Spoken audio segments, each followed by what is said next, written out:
فمن یکفر بالطاغوت ویؤمن باللہ فقد استمسک بالعروۃ الوثقی، جس نے طاغوت سے انکار کیا اور اللہ کے دامان رحمت سے اللہ کی رسی کو مضبوطی سے تھام لیا، تو اب اس نے یعنی فقد استمسک، فمن یکفر بالطاغوت ویؤمن باللہ، جس نے طاغوت سے انکار کر دیا اور اللہ پر ایمان لے آئے کہ ہاں ربنا اللہ، اب فقد استمسک بالعروۃ الوثقی، اس نے وہ مضبوط ہینڈل پکڑ لیا، لن انفصام لہا، اب نہیں چھوٹے گا وہ۔ اب پھر اللہ تعالیٰ فرماتا ہے کہ اللہ ولی الذین آمنوا یخرجہم من الظلمات، اب تو یہ مومن ہے اور میں اس کا دوست ہوں، اب اس کو میں اندھیروں سے روشنی کی طرف لے جاؤں گا۔ تو پھر یہ نورانی نور کا سفر ہے۔ اگر آپ کا ایمان باللہ ہو گیا، یعنی آپ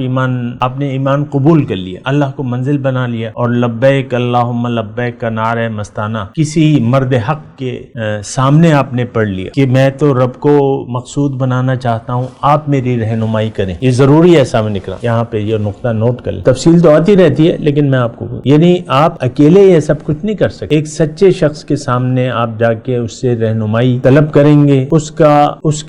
کو اپنا رہنما بنا لیں گے، اس سے اجازت لیں گے کہ میں آپ کی شاگردی میں آ سکتا ہوں، آپ میری رہنمائی کریں اللہ کی طرف، تو وہ اگر سچا شخص، وہ تو انکار کر ہی نہیں سکتا، اس کی تو ڈیوٹی ہے، وہ تو انکار کر ہی نہیں سکتا، تو اس کی رہنمائی میں آپ نے یہ نعرہ لگاتے ہوئے لبیک اللہم لبیک لبیک لا شریک لک لبیک ان الحمد والنعمت لک والملک لا شریک لک، اس کی رہنمائی میں پھر آپ چل دیں گے اور اپنی منزلیں جو ہیں اللہ کی طے کرتے جائیں گے۔ اللہ کے حکم، رسول کی طریقے اور رہنما کی رہنمائی میں آپ جب سفر شروع کر دیں گے تو یہ آپ کا ایک نورانی سفر ہے۔